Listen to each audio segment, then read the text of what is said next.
So today we're going to be going over controlling distance. Now before we get started, I want to make sure you understand pip neutralization. Pip neutralization is the act of neutralizing the movement on the X and Y axis between you and the opponent. If you don't know how to do this, I'll link a video below. I also have a plethora of combat tutorials to help guide you and get better at combat in Star Citizen. You can find that linked below in the description box. My goal is going to be pushing past the anvil arrow piloted by Noob, while his goal is going to be to maintain about 100 to 150 meters. If it looks something like this, he would be winning. If I'm able to close the gap like so, I'm winning. And if I need to, I'll pull away to try to recontrol the distance. Now that you understand how the drill works, we're going to be putting it into practice.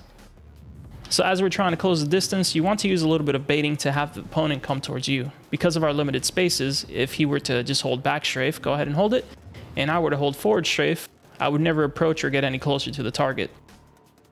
If I start to back away from him, that forces him to come to me, which allows me to abuse the proximity and acceleration to close the gap on him. The point of this drill is to help you work on this push and pull mechanic so that you can control the distance and get closer when you want to get closer. So right now he's winning as he has me mid-ranged. I'm going to try to peel away from him. And then I'll push into him when I find a good opportunity to close the gap. Again, you can't hold directions all the time because of the limited speeds. We'll eventually reach a max velocity, which won't allow me to get any closer to the target. For this next part of the demonstration, we're going to be playing with limited speeds, but again, we're going to be doing the same thing. We only have one weapon on to minimize damage, and the goal for me is to close the gap to stay evasive or pull away to stay evasive. Noob's goal is going to be keep me in mid-range to do as much damage as he possibly can.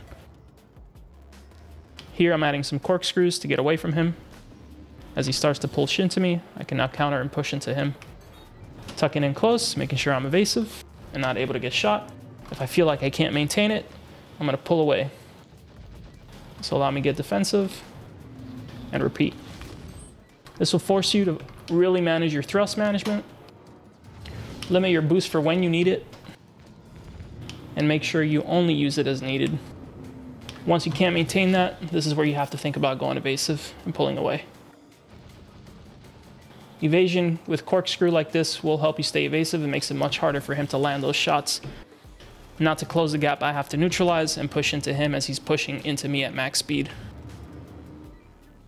Or I lost the control, so I'm gonna have to pull away. And here when I find an opening, get in again.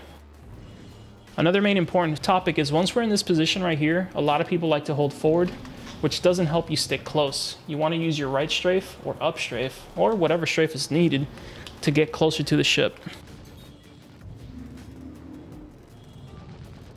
I can't maintain this, so I'm going to pull away again. He's pushing into me hard, so I'm going to counter it, push into him. Staying close to the opponent makes you evasive because he can't get his nose onto you. Now, if he were to pre-nose or cancel your movement, then of course he would be able to, but this is a good way to get an idea of what works and what doesn't. Now that we've seen it demonstrated from the offensive side, let's look at the defensive side. In this demonstration, the anvil arrow, Noob, will be trying to push into me or pull away, while my goal will be to maintain this distance that we currently have. Here I gotta pull away. He's gonna start pulling away. That's where I gotta push in. I'm gonna show you if I mess up what it looks like. It would look like that. And then go ahead and pull away from me, Noob.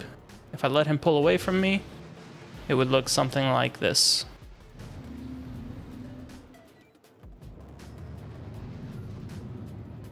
So my goal is to never let him pass my wings. Did good there.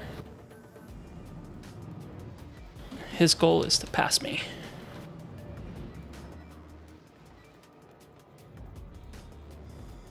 Now he can't just hold forward the whole time, because if he does, he's going to be stuck in this position where he can no longer get any further past me. So he has to start backing away to force me to come to him. And then once he has a good opportunity, he can try to cross me. And that was perfect. I caught it just at the last second, but that was a good push. You can also use side strafes to help push away,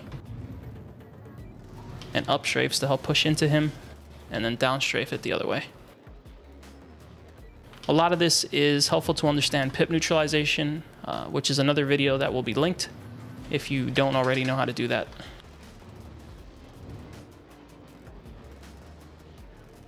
And perfect. Okay, so now that we've gone over both sides, we're going to show an actual demonstration of a fight and try to show how this push and pull can be effective in combat. Push away, let him come to me. He's pushing into me, I'm gonna push into him.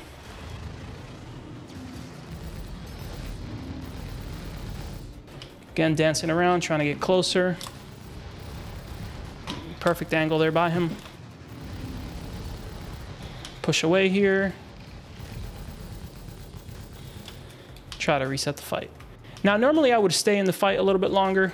I don't really need to be pushing away so early, but I want to demonstrate when you should be pushing in and when you can be pushing in, and also when you can be pushing out or when you should be pushing out.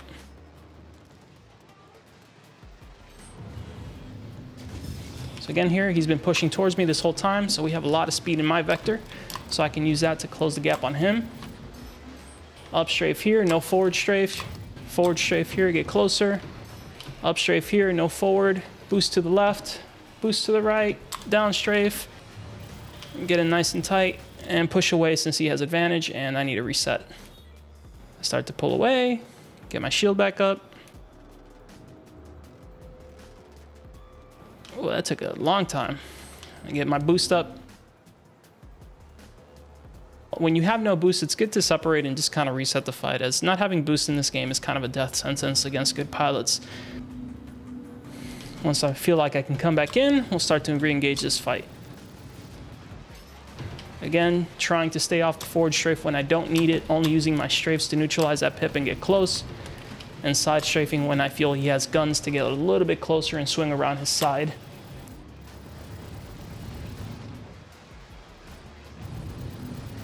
Here I'm not going to separate. I'm going to keep the pressure. He's separating, so I'm going to pull away and reset it. He was able to get a shield, but I went ahead and separated the distance, so I'm in a safe area and I can do the same. That's going to be it for this. It's pretty simple. I don't want to overcomplicate it. There's a lot more videos that I've done on this topic in more depth, like the knife fighting or the dancing videos, all which will be linked. But the main idea of this is I want you guys to understand how you get closer and how you get further. And again, a lot of it comes down to neutralization. So if I don't neutralize here and I keep applying forward, you'll see I just keep spinning around him and keep separating that pip. If I get off the forward and up strafe and to the left, even though the pip is separated because of his distance, I'm able to little by little bring it back to a neutral state. Once it's neutral, I can go ahead and push towards him and get closer, and again, repeat. You can get tricky with it by, say for example, I approach, all of a sudden I'm going this way, I can extend it again and then get close again. And that'll help me do a quick neutralization. As always, everyone, thank you for the support.